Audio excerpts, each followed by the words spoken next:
Hi, this is Ivy Elefante, and this is my academic poster for inclusion debate. I really enjoyed creating this poster, and I used Canva for this poster. So I'm gonna zoom it, and here it is. So, so the inclusion debate: two sides of the same classroom. An inclusive classroom is a learning environment where students with and without disabilities learn together in a general education setting. The debate around inclusive classrooms centers on whether students with disabilities should be integrated into general education classrooms alongside their non disabled peers.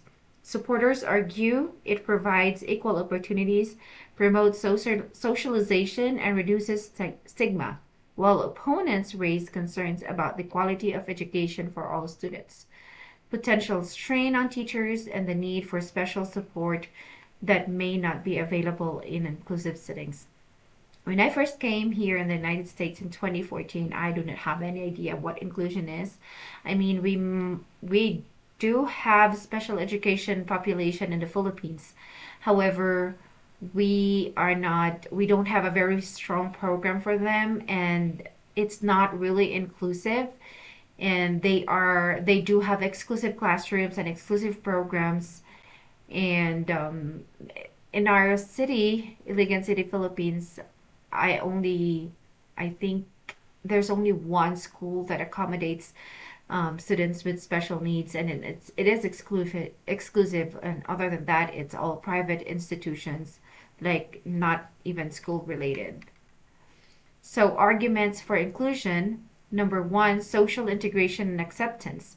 Inclusion provides or promotes social interaction and understanding between students with and without disabilities, develops social skills, build friendship, and allow students to learn from their peers, fostering a sense of belonging and acceptance and reducing stigma.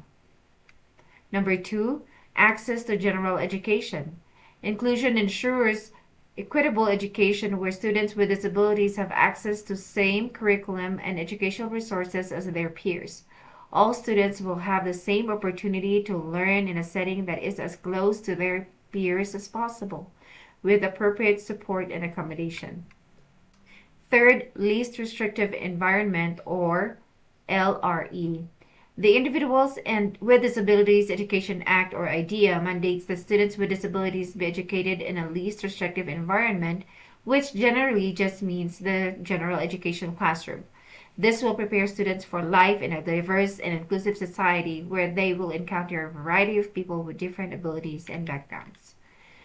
In contrast, arguments against inclusion includes individualized needs. Students with more significant disabilities may require specialized instruction and individualized attention that is not readily provided in a general education classroom.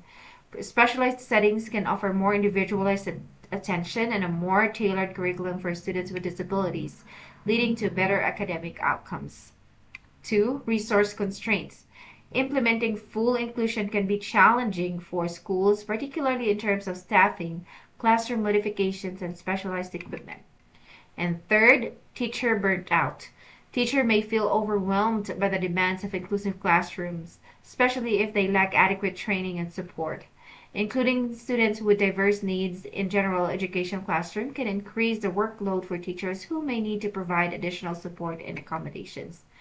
To me, it varies. So it really depends on the situation and the needs of a certain student.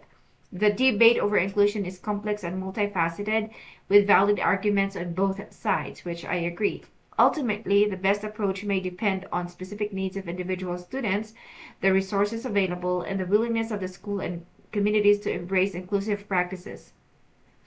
Inclusion emphasizes creating a welcoming and supportive space where all students feel safe, valued, and respected regardless of their individual needs or learning differences. They may feel welcome and being understood, and they don't get overwhelmed with their special needs.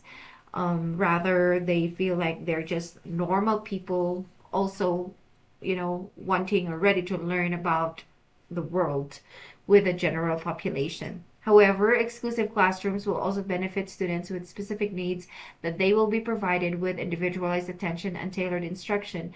This is the case for severe disabilities, and I believe also that they should be excluded with one-on-one support from teachers, so they will have close collaboration with communities and parents and administration and other stakeholders in the school, so they will be supported with their needs.